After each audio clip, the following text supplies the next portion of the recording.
ಚರಂತಿ ಮಟ್ ನಾಲಿಗೆ ಹರಿಬಿಟ್ಟರೆ ಮಾನ ನಷ್ಟ ಮೊಕದ್ದಮೆ. ಹಾಕ್ ಮೊದಲನೇದು ಇವನ ಹಿಟ್ ಆ್ಯಂಡ್ ರನ್ ಗಿರಾಕಿ. ಈ ಜಂಪಿಂಗ್ ಸ್ಟಾರ್ ಎಷ್ಟು ಲಗು ಸೇರಿಸ್ಕೊಂಡು ಬಂದಾನ. ಇದು ಹೊಂದಾಣಿಕೆಯ ಮೊದಲನೇ ಭಾಗ. ಪಕ್ಷದ ಹೈಕಮಾಂಡ್ ಗೊತ್ತಿಲ್ಲ, ನಾಯಕ್ ಗೊತ್ತಿಲ್ಲ ಅಂತ ಹೇಳಿ ಗೊತ್ತಿತ್ತು ಹೋಗಿ ಹೇಳು ನನಗೇನು. ಅಸ್ಲಂ ಬಾಬಾನಂತ ವ್ಯಕ್ತಿ ಈ ಬಾಗಲಕೋಟಿನ ಸುಲಿದ, ಜನಗಳನ್ನೇ ಸುಲಿದ. ಇವ 2 ಸಾರಿ MLA ಇದ್ದ, ಒಂದಿನ ಧ್ವನಿ ಎತ್ತಲಿಲ್ಲ ಅವನ ಜೊತೆಗೆ.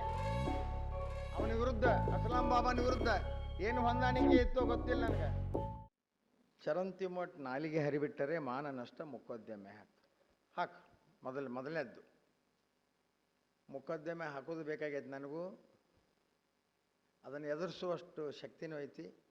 ಮಾನ ನಷ್ಟ ಮೊಕದ್ದಮೆ ಮೊದಲ ಹಾಕ್ರಿ ಅಂತ ಒತ್ತಾಯ ಮಾಡ್ತೀನಿ. ನಾನು ಸದಸ್ಯನಾದರೆ ನಿಮಗೇನು ಹೊಟ್ಟೆ ಉರಿ? ನನಗೇನು ಹೊಟ್ಟೆ ಉರಿ ಇಲ್ಲ. ಜಾಮದಾರ್ ಅವರು BTDAದ ಬಯಲ ಮಾಡಿದಾಗ MLC ಇರಲೇ ಇಲ್ಲ. ಅಪೇಕ್ಷಿತರು ಇವರು BTDA ಅಧ್ಯಕ್ಷರಿದ್ದರು, ನಾನು ಇದ್ದೆ, ಭಾಳ ಜನ ಇದ್ದರು. ಅಲ್ಲಿಂದ ಹಿಡಿದು ಇಲ್ಲಿಯವರೆಗೆ ವಿಧಾನ ಪರಿಷತ್ತಿನ ಅನೇಕ ಸದಸ್ಯರು ಮಂತ್ರಿಗಳಾಗಿ, ಹಿರಿಯರು ಮಂತ್ರಿಗಳಾಗಿ ಕೆಲಸ ಮಾಡಿದವರಿಗೂ ಆ BTDA ಕಮಿಟಿಯೊಳಗೆ ಸೇರಿಸೋದು ಆಗಲಿಲ್ಲಲ್ಲ. ಜಂಪಿಂಗ್ ಸ್ಟಾರ್ ಎಷ್ಟು ಲಗು ಸೇರಿಸ್ಕೊಂಡು ಬಂದಾನ. ಇದು ಹೊಂದಾಣಿಕೆಯ ಮೊದಲನೇ ಭಾಗ. ನನಗೇನು ಹೊಟ್ಟೆ ಉರಿ ಇಲ್ಲ. ಇಂಥವ್ರು 10 ಮಂದಿ ಬಂದರೂ ಎದುರಿಸೋ ಶಕ್ತಿ ಐತೆ ನನಗೆ. ಒಬ್ಬ ಏನು ಮಾಡೋ ನನಗಲ್ಲೇ. ಎರಡನೇದ್ದು ಹಿಟ್ ಆ್ಯಂಡ್ ರನ್ ಗಿರಾಕಿ ಅಂತ. ನಾ ಯಾವತ್ತೂ ಹಿಟ್ಟನೂ ಇಲ್ಲ, ರನ್ನೂ ಇಲ್ಲ, ಓಡಿ ಹೋಗೋದಿಲ್ಲ. ಇಲ್ಲೇ ಇರ್ತೀನಿ ಇದೇ ಊರಾಗ. ಎಲ್ಲರಿಗಿಂತ ಹೆಚ್ಚು ನಾವು ಊರಾಗ ಸಿಗುವಂಥ ವ್ಯಕ್ತಿ ನಾನು. ಯಾರು ಇದನ್ನು ಯಾವ ಮಂತ್ರಿಗಳ ಆಫೀಸ್ನಾಗ ಕುಂತು ಅವರ ಮಟ್ ಮಾಡ್ಕೊಂಡಂಗೆ ಆಗತ್ತೆ. ನಾನು ಮೊನ್ನೆನೇ ಹೇಳಿದ್ದೆ ನಿಮ್ಗೆ, ಅದನ್ನು ಸಂದರ್ಭ ಬಂದಾಗ ಹೇಳ್ತೀನಿ ಅಂತ ಹೇಳಿ. ನಾನು ಇವನ ಹಿಟ್ ಆ್ಯಂಡ್ ರನ್ ಗಿರಾಕಿ, ನಾ ಅಲ್ಲ. ಪಕ್ಷ ಅಂದ್ರೆ ಹೆತ್ತ ತಾಯಿ ಇದ್ದಂಗಂತ. ಹೆತ್ತ ತಾಯಿಗೆ ದ್ರೋಹ ಬಗೆದವ್ರು ಯಾರು? ದ್ರೋಹ ಬಗೆದವ್ರು ಹಾಳಾಗಿ ಹೋಗ್ತಾರ. ಆದರೆ ಇವಂಗಂತೂ ಪಕ್ಷ ಎಂದು ಹೆತ್ತ ತಾಯಿ ಅಂತ ತಿಳ್ಕೊಂಡೇ ಇಲ್ಲ. ಯಾಕಂದ್ರೆ ಜಂಪಿಂಗ್ ಸ್ಟಾರ್ ಅಂತಾರೆ. ಇವಂಗೆಲ್ಲ ಪಕ್ಷ ಮುಗಿಸೇ ಬಂದಾನ. JDS, ಆಮೇಲೆ ಕಾಂಗ್ರೆಸ್ಸು ಮತ್ತು ಪಕ್ಷೇತರ. ಪಕ್ಷದ ಹೈಕಮಾಂಡ್ ಇವ್ರಿಗೆ ಗೊತ್ತಿರೋದು, ನಾ ಎಲ್ಲಿ ಗೊತ್ತಿಲ್ಲ ಅಂತ ಹೇಳಿ. ಇರ್ಬೋದು, ಗೊತ್ತಿದ್ರೆ ಹೋಗಿ ಹೇಳು, ನನಗೇನು ಮಾಡು. ಒಡಕಿನ ಸಂಸ್ಕೃತಿಗೆ ತಿಲಾಂಜಲಿ ಇಡಿ. ಒಡಕು ಇವನ ಮಾಡವ. ಇವತ್ತಿಗೂ ಒಬ್ಬ ನಮ್ಮ ಪದಾಧಿಕಾರಿಗಳು, ನಮ್ಮ ಕಾರ್ಯಕರ್ತರು ಅವನ ಹತ್ರ ಹೋಗೋದಿಲ್ಲ. ನಿಮ್ಗೆ ಗೊತ್ತಿರಲಿ, ಪ್ರೆಸ್ಸಿನವ್ರು. ಮೊನ್ನೆ ಮೈಸೂರಿಗೆ ಹೋಗಿದ್ದು ಒಂದು ವಿಡಿಯೋ ಅದ, ನಿಮಗೆ ಕಳಿಸ್ತೀನಿ ನೋಡ್ರಿ. ಪಾರ್ಟಿಯಿಂದ ಯಾರನ್ನ ಹೊರಗೆ ಹಾಕ್ಯಾರ ಅವ್ರನ್ನ 4 ಮಂದಿ ಕರ್ಕೊಂಡು ಹೋಗ್ಕನವ. ಪಾರ್ಟಿಯೊಳಗಿದ್ದವ್ರು ಯಾರೂ ಇಲ್ಲ. ಪಾರ್ಟಿಯೊಳಗಿದ್ದವ್ರನ್ನ ಕರ್ಕೊಂಡು ಹೋಗ್ಯಾನಂತ ತೋರ್ಸನ್ರಿ. ಶಿರೂರಿನ ನಮ್ಮ ಪಕ್ಷದ ಕಾರ್ಯಕರ್ತ ಗಿರಿಜಾ ಅನ್ನೋರು ನಮ್ಮ ಪಕ್ಷದೊಳಗಿದ್ದರು. ಅವರೊಬ್ಬರು ನಾನು ನೋಡಿದೆ. ಉಳಿದ ಎಲ್ಲ ಗಿರಾಕಿಗಳು ಪಾರ್ಟಿ ವಿರುದ್ಧ ಮತ್ತು ಪಾರ್ಟಿಯಿಂದ ಹೊರಗೆ ಹಾಕಿಸ್ಕೊಂಡು ಗಿರಾಕಿ ಕರ್ಕೊಂಡು ಹೋಗ್ತಾನ. ಪಾರ್ಟಿಯೊಳಗಿದ್ದವ್ರು ಒಬ್ಬರೂ ಇಲ್ಲ. ಇವನ ಮಾಡಕ್ಕೆ ಮಾಡವ. ಈಗ 15 ವರ್ಷ 16 ವರ್ಷ ಪಾರ್ಟಿ ಆರಾಮಿತ್ತು. ಇವ ಬಂದಾನ ಇದು ಮತ್ತೆ ಚಾಲು ಆಯ್ತು. ಪಕ್ಷ ಕಟ್ಟೀನಿ, ಕಾರ್ಯಕರ್ತರಂದ್ರೆ ದೇವರು ಅಂತ ಹೇಳು ಮನುಷ್ಯ ಇವ. ಎಲ್ಲಿ ಪಕ್ಷ ಕಟ್ಟ್ಯಾನಂತ? ಪಕ್ಷ ಎಲ್ಲಿ ಕಟ್ಟ್ಯಾನ? ಪಕ್ಷ ಹಾಳು ಮಾಡ್ದ ಇವ.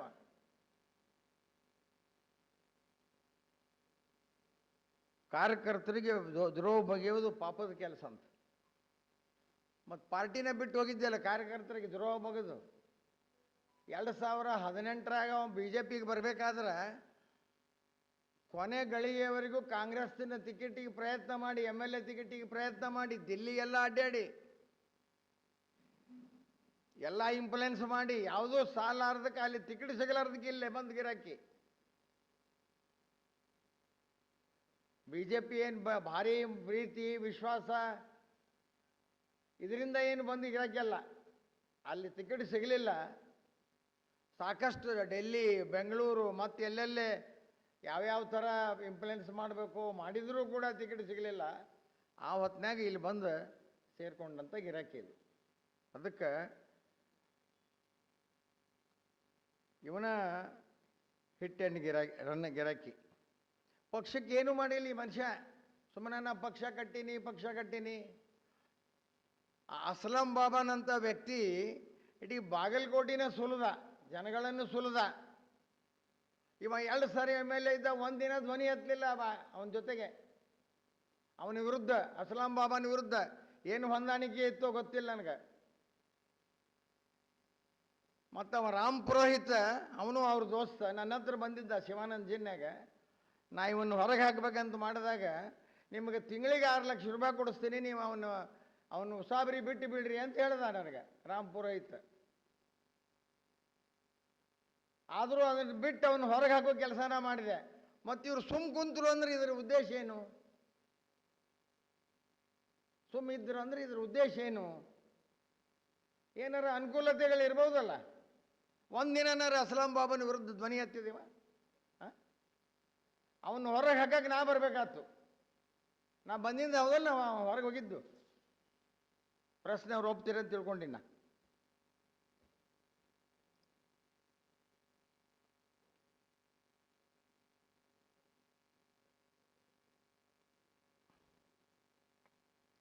ಮಾತು ಎತ್ತಿದ್ರೆ ನಾ RSS, ನಾ ಸ್ವಯಂ ಸೇವಕ ಅಂತ ಹೇಳ್ಕೊಂತ ಅಡ್ಡಾಡ್ತಾನ. ಅಲ್ಲಿ ಛತ್ರಪತಿ ಶಿವಾಜಿ ಮಹಾರಾಜರ ಮೂರ್ತಿ, ಈ ಕಡೆ ಬಸವೇಶ್ವರ ಮೂರ್ತಿ ಕುಂದ್ರಸಾಕ ಕಟ್ಟಿದ್ರೆ ನಶಿನಾಗ 6ಕ್ಕೆ ಅವನ ಯಾರ ಜೋಡಿ ಕೂಡ್ಕೊಂಡು ಹೋಗಿ 6 ಗಂಟೆಗೆ ಪೊಲೀಸರಿಗೆ ತಿಳಿಸಿ ಅದನ್ನು ಕುಂದಿರಿಸಲಾರ್ದಂಗೆ ನೋಡಿಕೊಂಡು ಗಿರಾಕಿ ನೀನು. ಹಿಂದುತ್ವದ ಬಗ್ಗೆ, RSS ಬಗ್ಗೆ ಮಾತಾಡುವಂಥ ನೈತಿಕತೆ ಇಲ್ಲ ನಿನಗೆ. ಯಾವ ವರಿಷ್ಠರ ಮುಂದೆ ಹೇಳ್ತೀವಿ ಹೇಳಿ? ನಾನು ಕರೆಸಲಿ ಅವರು ನಿನ್ನ ಇನ್ನೂ ಭಾಳ ಅದಾವ. ನಿನ್ನ ಬಂಡವಾಳನ ಬಿಚ್ಚಿಡ್ತೀನಿ ನನ್ನ ತಂಟೆಗೆ ಬಂದ್ರೆ. ಈಗೇನು ಜಾಗದ್ದೈತಿ, ಈ ಜಾಗ ಅದನ್ನು ಹೆಂಗೆ ಫೇಸ್ ಮಾಡಬೇಕು ಕೋರ್ಟ್ನ್ಯಾಗ ನಮಗೆಲ್ಲ ಗೊತ್ತದಾವ. ನಮಗೂ ಸಾಕಷ್ಟು ಜನ ಲೀಗಲ್ ಅಡ್ವೈಸರ್ ಅದಾರ. ಈಗೆಲ್ಲ ನಾವು ಮಾತಾಡೀವಿ. ಹಿಟ್ ಆ್ಯಂಡ್ ರನ್ ಗಿರಾಕಿ ಅಂದ್ರೆ ಮಂತ್ರಿಗಳ ಆಫೀಸ್ನ್ಯಾಗ ಕುಂತು, ಈಗ ಯಾರೋ ನಮ್ಮ ಸರ್ಕಾರ ಇದ್ದಾಗ ನಮ್ಮ ಮಂತ್ರಿಗಳ ಹತ್ರ ಕೆಲಸ ಮಾಡಿದವರು ಈಗ ನಮ್ಮ ಗೌರ್ಮೆಂಟ್ ಹೋದ್ಮ್ಯಾಗ ಬೇರೆ ಮಂತ್ರಿಗಳ ಹತ್ರ ಕೆಲಸ ಮಾಡ್ತಿರ್ತಾರೆ. ಯಾರೋ PAಗಳು ಸಹ PSಗಳು ಕೆಲಸ ಮಾಡ್ತಿರ್ತಾರೆ. ನಮ್ಮ ಹಿಂದಿನ ಗೆಳತನ ಮತ್ತೊಂದು ಎಲ್ಲ ನೋಡಿ ನಮಗೆ ಅಲ್ಲಿ ನಡೆದ ವಿಷಯ ಹೇಳಿದರು ಅಂದ್ರೆ ಅವ್ರ ಹೆಸರು ಹೇಳಿದ್ರೆ ಹಿಟ್ ಆ್ಯಂಡ್ ರನ್ ಗಿರಾಕಿಯನ್ನ. ನಿನ್ನ ಆತ್ಮವಿಮರ್ಶೆ ಮಾಡ್ಕೋ. ಯಾವ ಮಂತ್ರಿಗಳ ಹತ್ರ ಕುಂತು ಮಾತಾಡಿ ಏನೇನು ಅವ್ಯವಹಾರ ಆಗೈತೆ ಅಂತ ಅವ್ರ ಮುಂದೆ ಹೇಳಿಯಲ್ಲ, ಸಾರ್ವಜನಿಕವಾಗಿ ನೀ ಹೇಳು. ನಾ ಮೊನ್ನೆ ಒತ್ತಾಯ ಮಾಡೀನಿ, ಹೈಕೋರ್ಟಿನ ನಿವೃತ್ತ ಜಡ್ಜು ಆಗಲಿ, ಸಿಟ್ಟಿಂಗ್ ಜಡ್ಜ್ ಅವರಾಗಲಿ, ಅವರ ಅಧ್ಯಕ್ಷತೆ ಒಳಗೆ ಇದನ್ನು ಎಂದು BTD ಹುಟ್ಟ್ಯದ ಅಲ್ಲಿಂದ ಹಿಡಿದು ಇಲ್ಲಿವರೆಗೆ ಎನ್ಕ್ವೈರಿ ಮಾಡಿಸಂತ ಹೇಳಿನ. ಆಗಲಿ, ನಮ್ಮ ಹತ್ರ ಏನು ಡಾಕ್ಯುಮೆಂಟ್ಸ್ ಅದಾವ, ಯಾರ್ಯಾರ ಕಾಲದಾಗ ಏನೇನಾಗ್ಯಾವೆಲ್ಲ ಹೊರಗೆ ಬರ್ತಾವಲ್ಲ, ಬರಬೇಕಲ್ಲ. ನಮ್ಮ ಸಿಸ್ಟಮ್ ಅಂತೂ ನಿಮಗೆ ಗೊತ್ತದ. ಹಿಂದಿನ ಅಧ್ಯಕ್ಷರುಗಳನ್ನ ಸಹಿತ ನಾ ಇನ್ವೈಟ್ ಮಾಡ್ತಿದ್ದೆ BTD ಮೀಟಿಂಗಿಗೆ. ಪ್ರತಿ ತಿಂಗಳ ಹಿಂದೆ ಯಾರ್ಯಾರು ಮೀಟಿಂಗಿಗೆ ಅಧ್ಯಕ್ಷ ಆಗ್ಯಾರ ಅವ್ರನ್ನೆಲ್ಲ ಕರೆದೀನಿ. ಪ್ರೆಸ್ಸಿನವ್ರು ಕರೆದು ಕುಂದಿರಿಸಿದ್ವಿ. ನಮ್ಮ ಮುನ್ಸಿಪಾಲ್ಟಿ ಮೆಂಬರ್ಗಳೆಲ್ಲ ಕುಂದಿರಿಸಿ ಅವ್ರ ಸಮಸ್ಯೆ ಕೇಳ್ತಿದ್ವಿ. ಪ್ರತಿ ಮೀಟಿಂಗ್ನಾಗ ಅವ್ರು ಹಿಂದೂಗಳಿರಲಿ, ಮುಸಲ್ಮಾನರಿರಲಿ, ಅವ್ರಿಗೆ ಯಾರು ಎಲಿಜಿಬಲ್ ಅದಾರ, ಆ ಸೈಟ್ ಎಷ್ಟು ತಯಾರಾಕ್ಕವು ಹಕ್ಕುಪತ್ರ, ಅವುಗಳನ್ನ ನಿಮ್ಮ ಸಮಕ್ಷಮ ವಿತರಣೆ ಮಾಡುವಂಥ ಕೆಲಸ ನಾವು ಮಾಡ್ತಿದ್ವಿ. ಇದರೊಳಗೇನು ಮುಚ್ಚುಕಚ್ಚಿ ಮಾಡುವಂಥದ್ದೈತಿ? ಹೆದರಿಕೆ ತೋರಿಸ್ತೀನಿ. ನನಗೆ ಮಾನನಷ್ಟು ಮೊಕದ್ದಮೆ ಹಾಕ್ತೀನಂತೆ. ಹಾಕಿ ನಾನು ಮೊದಲ ಅದನ್ನು ಎದುರಿಸ್ತೀನೇ ಇಲ್ಲ ನೋಡು, ಆಮೇಲೆ ಗೊತ್ತಾಗತ್ತೆ. ಬರೀ ಮುಳುಗಡೆ ವಕೀಲಿಕೆ ಮಾಡಿ ವಕೀಲಿಗೆ ಸಿವಿಲ್ಲು ಕ್ರಿಮಿನಲ್ ಏನು ಪ್ರೊಸೀಜರ್ ಗೊತ್ತಿಲ್ಲ ನಿನಗೆ. ಏನು ಮೊಕದ್ದಮೆ ಹಾಕ್ತೀನಿ ನನ್ನ ಮೇಲೆ? ಹಾಕು.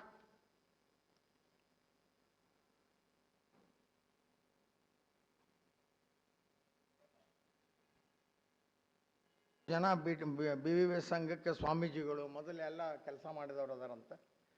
ನಾ ಏನಿಲ್ಲ ಅಂದೇನು? ಎಲ್ಲರೂ ಮಾಡಿದಲ್ಲೇ, ಎಲ್ಲರೂ ಮಾಡಿದ್ದಕ್ಕೆ ನಾ ಬಂದೀನಿ. ಈಗ ಆದರೂ 34 ವರ್ಷನ ಅದೀನಿ ಅಂದ್ರೆ ಎದಕ್ಕೆ ಅದೀನಿ ಅನ್ನೋದ್ರೆ ತಿಳ್ಕೊಬೇಕಲ್ಲ. ಯಾರು 2 ವರ್ಷ 3 ವರ್ಷ 4 ವರ್ಷ ಇರ್ತಿದ್ದಿಲ್ಲಲ್ಲ. ಇರ್ತಿದ್ರ? ಎಲ್ಲ ಹೊಸಬ್ರದ್ರಿ, ನಿಮಗೂ ಗೊತ್ತಿಲ್ಲ. 34 ವರ್ಷ ಅದೀನಲ್ಲ. ನೋಡ್ಬೇಕಾದ್ರೆ ತಾಕತ್ತಿದ್ರೆ ಕೈ ಹಾಕಿ.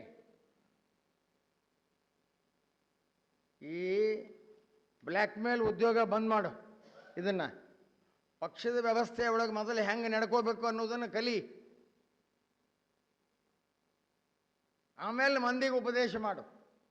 ಹಾಡು ಹಗಲ್ಲ ನೀನು ನಾನು ಚುನಾವಣೆಯೊಳಗೆ ವಿರುದ್ಧ ಮಾಡಿ ನಿನ್ನ 4 ಮಂದಿ ಹಿಂಬಾಲಕರನ್ನ ವಿರುದ್ಧ ಮಾಡಕ್ಕೆ ಹಚ್ಚಿ ಫೋಟೋ ಅದಾವು, ವಿಡಿಯೋ ಅದಾವು, ಎಲ್ಲ ಅದಾವು, ಎಲ್ಲ ಕೊಟ್ಟಿವಿ. ಮತ್ತೇನು ಜಸ್ಟಿಫಿಕೇಶನ್ ಏನು ಮಾಡ್ಕೊತಿ, ಸಮರ್ಥನೆ ಏನು ಮಾಡ್ಕೊತೀನಿ? ನಿನಗೆ ನಾಚಿಗೆ ಬರ್ಬೇಕು. ನೀ ಸಮರ್ಥನೆ ಮಾಡ್ಕೊಳಕ್ಕೆ ಇಳಿದಿ ಅಂದ್ರೆ. ಹಿಂದೆ ನಮ್ಮ ಕಾರ್ಯಕರ್ತರಿಗೆ MLC ಚುನಾವಣೆಯೊಳಗೆ ನಾವು ಕೆಲಸ ಮಾಡಿಲ್ಲ ಅಂತ ಹೇಳಿದ್ನು. ಅವ್ರು ಹೇಳಿದರು ತುಳಸಿಗೇರಿಗೆ ಬಾ ಅಂದಂತ. ಅವ್ರು ಹೋಗಿ ಕುಂತರು ತುಳಸಿಗೇರಿಯಾಗ 1 ತಾಸು ಗಂಟೆ ಕುಂತು ಬಂದರು.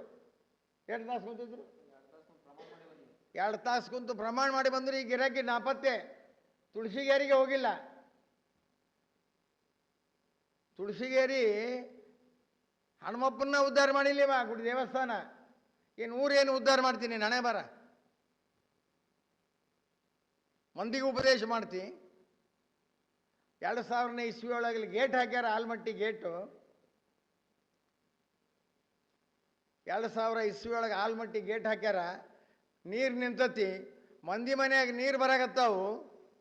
ಅಲ್ಲಿ ಹೋಗಿ ಸ್ಟ್ರೈಕಿಗೆ ಕುಂತಾನೆ. ಅಲ್ಲಿ ಹೋಗಿ ಸ್ಟ್ರೈಕಿಗೆ ಕುಂದಿರ್ತಾರೆ ಯಾರು? ಜನರನ್ನ ಖಾಲಿ ಮಾಡಿಸಿ ಅವರಿಗೆ ರಿಹ್ಯಾಬಿಲಿಟೇಷನ್ ಮಾಡಿಸಿ, ಜನರ ಕಟ್ಟಿಗೆ, ಸಾಗವಾನಿ ಕಟ್ಟಿಗೆ, ಟೇಬಲ್ಲು, ಕುರ್ಚಿ ಹೊಳಿ ಒಳಗೆ ತೇಲ್ಕೊಂತ ಹೋದು. ಯಾಕೆ ನೀರು ನಿಂದ್ರಿಸ್ತಾರಂತ ಗೊತ್ತಿದ್ದು ನಿನ್ನ ಡ್ಯೂಟಿ ಇತ್ತಿಲ್ಲ. ಅವ್ರನ್ನೆಲ್ಲರನ್ನೂ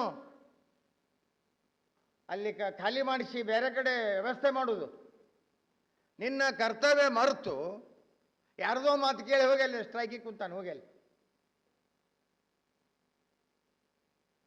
ನೀ ಹಿಟ್ ಆ್ಯಂಡ್ ರನ್ ಗಿರಾಕಿ. ನಮ್ಮ ಬಾಗಲಕೋಟೆ ಮತಕ್ಷೇತ್ರಕ್ಕೆ ಏನೂ ಸಂಬಂಧ ಇಲ್ಲ. ನೀನು ಊರು ಬರೋದು ಈಗ ತುಳಸಿಗೇರಿ ಬೀಳಿಗೆಗೆ. ಈ ಕ್ಷೇತ್ರದಾಗ ಏನು ಕಾರವಾರ ಮಾಡೋದು ಬಂದ್ ಮಾಡು. ಮಾನನಷ್ಟ ಮೊಕದ್ದಮೆ ಹಾಕು. ಯಾಕೆ ಕೋರ್ಟ್ನಾಗ ಹಾಕ್ತೀಯ? ಹಾಕಿ ಬಂದು ಮಾತಾಡಿ ನನ್ನ ಜೋಡಿ. ಇದು ಒಂದು. ಇವಂದು ಇನ್ನು ಈ ಜುಜುಬಿ ಕಾಂಗ್ರೆಸ್ಸಿನವರು ಇವರೊಂದು ಏನೋ ಪ್ರೆಸ್ ಮೀಟ್ ಮಾಡ್ಯಾರ. ತಪ್ಪು ಮುಚ್ಚಿಕೊಳ್ಳಲು ಜಾತಿ ಮುಂದೆ ತರಬೇಡಿ. ನಾ ಯಾವ ಜಾತಿ ಮುಂದೆ ತಂದೆ? 59ನೇ ಸೆಕ್ಟರ್ನಾಗ ಹೋಗಿ ನೋಡ್ರಿ.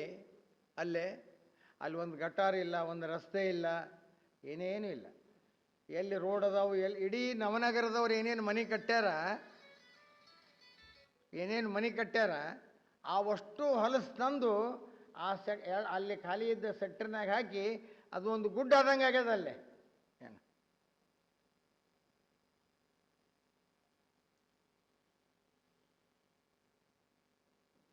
ಅವ್ರದ್ದು ಪ್ರೆಸ್ ಮೀಟ್ ಆಗಲಿ, ಇವರು ಪ್ರೆಸ್ ಮೀಟ್ನಾಗಲಿ ಆ 12 ಎಕರೆ ಯಾಕೆ ಕೊಟ್ಟಿವಿ, 15 ಎಕರೆ ಕೊಟ್ಟದ್ದು ಪ್ರಸ್ತಾಪನೇ ಇಲ್ಲ. ಅದನ್ನು ಬಿಟ್ಟು ಎಲ್ಲ ಮಾತಾಡ್ತಾರೆ. ಎಲ್ಲ ರೈತ ನೀವು ಅವ್ರು ಹೇಳಿದ್ರೆ ನೀವು ಬರೀತೀರಿ, ಅವ್ರು ಹೇಳೇ ಇಲ್ಲಿ ಕಾಣುತ್ತೆ, ನೀವು ಬರ್ದಿಲ್ಲ.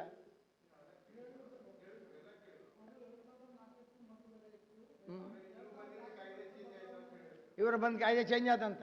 ಮತ್ತೆ 8 ಎಕರೆ ಕೊಟ್ಟಾಗ ನಾನೇ ಇದ್ನಲ್ಲ, ವಿದ್ಯಾಪ್ರಸಾರಕ ಮಂಡಳಿ ಕೊಟ್ಟಾಗ ನಾನೇ ಇದ್ನಲ್ಲ, ಸಕ್ರೆ ಸ್ಕೂಲ್ ಕೊಟ್ಟಾಗ ಅಳತಿ ಮಾಡಲಿ. ಅಲ್ಲಿ ಬಂದು ನಾ ಏನು ಹೇಳೀನಿ ನಿಮ್ಗೆ, 11ರಿಂದ 13 ಎಕರೆ ಹೋಗೈತೆ ಅಂತ ಹೇಳೀನಿ. 2 ಎಕರೆ ಮಠ ದೇವಸ್ಥಾನ ಹೋಗ್ಯದ. 753 ಎಕರೆ ಒಳಗೆ 4 ಎಕರೆ ನಮ್ಮದು ಕಸ್ಕೊಂಡ್ರು ಅಂತ ಹೇಳೀನಿ. 6 ಎಕರೆ ಆಯ್ತು. ನೀರಿನ ಟ್ಯಾಂಕಿ, ರಸ್ತೆ ಕೊಟ್ಟರು, ಅದು ಎಲ್ಲ ಕೂಡಿದ್ರೆ 5-6 ಎಕರೆ ಆಗ್ಯದ. 11ರಿಂದ 13 ಎಕರೆ ನಮ್ದು ಹೋಗ್ಯದವ. ಅಳತಿ ಮಾಡಲಿ ಅಲ್ಲಿ ಬಂದು. ನಾಳೆ ಕೋರ್ಟ್ನಾಗ ಗೊತ್ತಾಗುತ್ತಲ್ಲ ಎಷ್ಟು ಎಕರೆ ಹೋಗೈತಿ, ಎಷ್ಟು ಎಕರೆ ಹೋಗಿಲ್ಲ ಅಂತ. ಪರಿಹಾರದನ್ನ ತೊಗೊಂಡಿಲ್ಲ ನಾವು, ಕೇಳೇ ಇಲ್ಲ ನಾವು.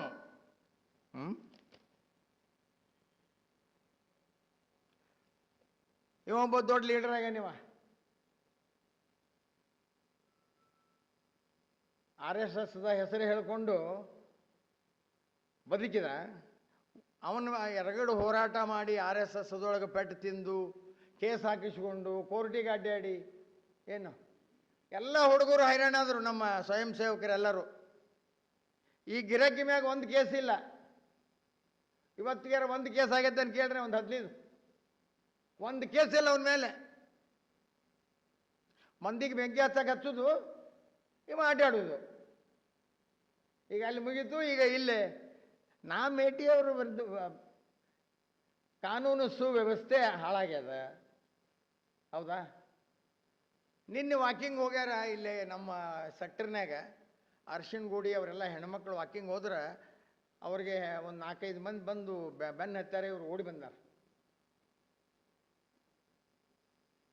ಈ MP ಎಲೆಕ್ಷನ್ ಈ 1-1.5 ವರ್ಷದೊಳಗೆ ಯಾರಿಗೆ ನಾವು A ಸೈಟ್ ಕೊಟ್ಟಿವಿ, ಆ A ಸೈಟ್ಗಳನ್ನು ಈ ಸೈಟ್ ಮಾಡಿಕೊಡಕ್ಕೆ ದುಡ್ಡು ತೊಗೊಂಡು ಈ ಸೈಟ್ ಮಾಡಿಕೊಟ್ಟಾರ. ನನ್ನ ಹತ್ರ 9 ರೆಕಾರ್ಡ್ ಅದಾವೆ. ಇವತ್ತೊಬ್ಬ ರಾಜೇಶ್ ಸಾಬ್ ಅಂಥೇಳಿ ಒಂದು ಅರ್ಜಿ ಕೊಟ್ಟಾನ.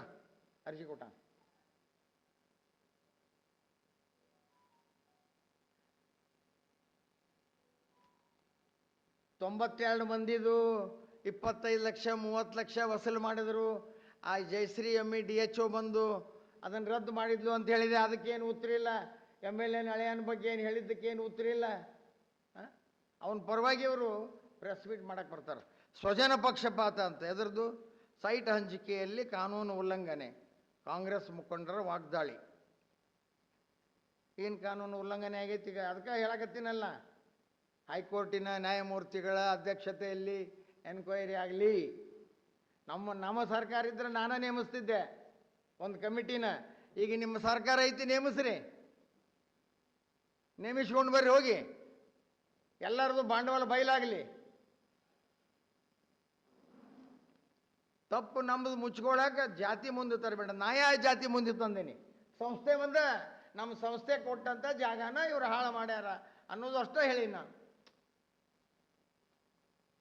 ಇಂಥ ಚಮಚಾಗಿರಿ ಮಾಡೋದು ಬಿಟ್ಟು ಸುಮ್ಮನೆ ನಿಮ್ಮ ಕೆಲಸ ಏನದಾವ ಅದನ್ನು ಮಾಡ್ಕೊಂಡು ಹೋಗು. ಇಂಥ ಚಮಚಾಗಿರಿ ಮಾಡೋರು ಭಾಳ ಮಂದಿ ಹೋಗ್ಯಾರ.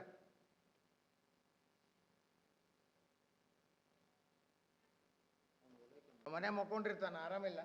ಇಂಥವ್ರದ ಕಾರ್ಬಾರ್ ನಡೆದ್ಬಿಡತಿ ಏನು.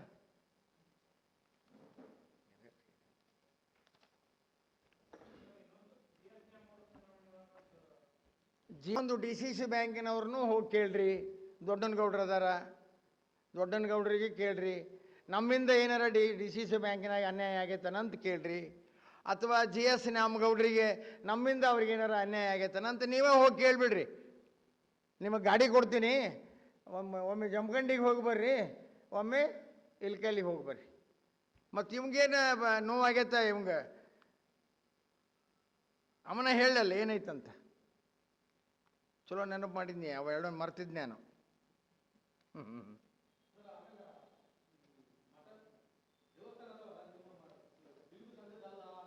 ಯಾವುದು? ಹಾಂ, ಕೋರ್ಟ್ನ್ಯಾಗ ನಮ್ಮ ಹೆಸರಲ್ಲಿ ಆಗ್ಯದಲ್ಲ, ಕೋರ್ಟ್ನ್ಯಾಗ ನಮ್ಮಂತೆ ಆಗ್ಯದ. ಆರ್ಡರ್ ಕಾಪಿ ಬೇಕು? ಆರ್ಡರ್ ಕಾಪಿ ತಗೋರಿಲ್ಲ, ಆರ್ಡರ್ ಕಾಪಿ ಕೊಡ್ತೀನಿ ನಿಮ್ಗೆ. ಏನು? ಹಾಂ, ಘಟಬಸಪ್ಪ ಮೂಟಿಗೆ ಅವರು ಕಟ್ಟಿಸಿದಂಥ ದೇವಸ್ಥಾನಗಳವು. ಏನು? ಅದನ್ನು 10,000 ರೂಪಾಯಿ ಬಸವೇಶ್ವರ ಬ್ಯಾಂಕಿನಾಗ FD ಇಟ್ಟು BVB ಸಂಘಕ್ಕೆ ಬರೆದು ಕೊಟ್ಟು ಸಂಘದವ್ರು ಇದರ ಜಾತ್ರೆ ಮಾಡ್ಬೇಕಂತೇಳಿ ಬಿಲ್ ಮಾಡಿ ಹೋದ್ರು ಅವರು. ಅದು ತಹಶೀಲ್ದಾರ್ ಕೋರ್ಟ್ನ್ಯಾಗ ನಮ್ಮಂತೆ ಆಗೈತಿ, ಸಿವಿಲ್ ಕೋರ್ಟ್ನ್ಯಾಗ ನಮ್ಮಂತೆ ಆಗೈತಿ, ಡಿಸ್ಟಿಕ್ ಕೋರ್ಟ್ನ್ಯಾಗ ನಮ್ಮಂತೆ ಆಗೈತಿ. ಈಗ ಹೈಕೋರ್ಟಿಗೆ ಇನ್ನೂ ಅಪೀಲ್ ಹೋಗ್ಯಾರೋ ಇಲ್ಲ ಗೊತ್ತಿಲ್ಲ ನನಗೆ. ಎಲ್ಲ ಕೋರ್ಟ್ನ್ಯಾಗೂ ನಮ್ಮಂತೆ ಆಗೈತಿ. ಜಾತ್ರೆನೂ ನಾವೇ ಮಾಡ್ತೀವಿ, ಮತ್ತು ಇದು ದನದ ಜಾತ್ರೆನೂ ನಾವೇ ಮಾಡ್ತಿದ್ವಿ. ಏನು? ಮತ್ತೀಗ ಅದ್ರದ್ದು ಎಲ್ಲ ದೇವಸ್ಥಾನ ಮಂಡ್ರನ್ಯಾಗ ಅದಾವ. ಅಲ್ಲಿ ಸಾಲಿ ನಡೆಸ್ತಿದ್ವಿ, ಅವು ಬೀಳಾಕೆ ಬಂದಾವಂತೇಳಿ ಅದನ್ನು ಸಾಲಿ ತಂದು ಈ ಕಡೆ ರೋಡಿಗೆ ಹಾಕಿವಿ ಒಳಗೆ. ನಮ್ಮದು ಅಲ್ಲ ಅಂತೇಳಿ ನಾವು ಅವ್ರಿಗೆ, ಆ ಪೂಜಾರಿಗಳಿಗೆ ಏನು ಇರಾಕ್ ಮನೆ ಕಟ್ಟಿ ಕೊಟ್ಟಾರಲ್ಲ, ಆ ಮನೆ ಒಂದ ಪೂಜಾರಿಗಳ ಹೆಸರಲ್ಲೈತಿ. ಏನು?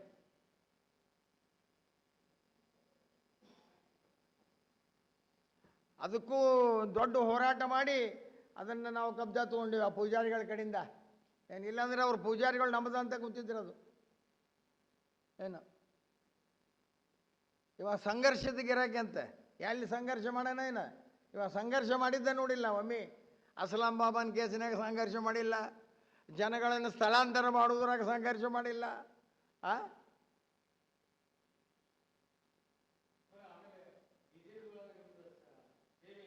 ಮತ್ತು ಅವ್ರು ಟಿಕೆಟ್ ಯಾಕೆ ಕೊಟ್ರಂತ ಹೈಕಮಾಂಡ್ನವರು? ನೇರವಾಗಿ ನಾನು BJPಗೆ ಬಂದಿದ್ದೆ ಅಂದರು. ಟಿಕೆಟ್ ಯಾಕೆ ಕೊಟ್ರಂತ? ಅವನದೇನೈತೆ ಸೇವೆ? ಅಸ್ಲಾಂ ಬಾಬಾನ ಇಲ್ಲೇ ಕೆಲಸ ನೋಡಿನೂ ಸುಮ್ಮಿರುವುದು ಏನು? ಇವ ಏನು ಮಾಡ್ಯಾನಂತ? 15 ವರ್ಷ ಹೋಗಿದ್ದೆ ಬಿಟ್ಟು ಅವಂಗೇನು ಪಕ್ಷದ್ದು ಹೇಳ್ತಿರೋ ಮನೆ ನನಗೆ ನೀವು ಒಳ್ಳೆ 15 ವರ್ಷ ಬಿಟ್ಟು ಹೋದವಂಗೆ ಪಕ್ಷದ ಬಗ್ಗೆ ಅಭಿಮಾನಿ ಇರ್ತದ. ನಾನು ದಬ್ಬಾಳಿಕೆಗೆ ಪಕ್ಷ ಬಿಟ್ಟು ಹೋಗಿದ್ದೆ, ಮತ್ತೆ ಈಗ ನಾನೇ ಇದ್ದೆಲ್ಲ ಬಂದೆ ಹಂಗೆ 18ರಾಗ ನಾನೇ ಇದ್ದಿಲ್ಲ.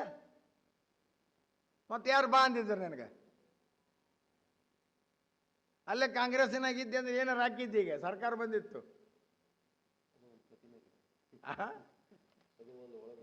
ಆಯ್ತಾ? ಜೈನ್ ಬಳ್ರಿ ಹೇಳ್ತಾರೆ, ಮತ್ತೇನ್ರ ಕೇಳ್ತೀರ ಹೇಳ್ರಿ.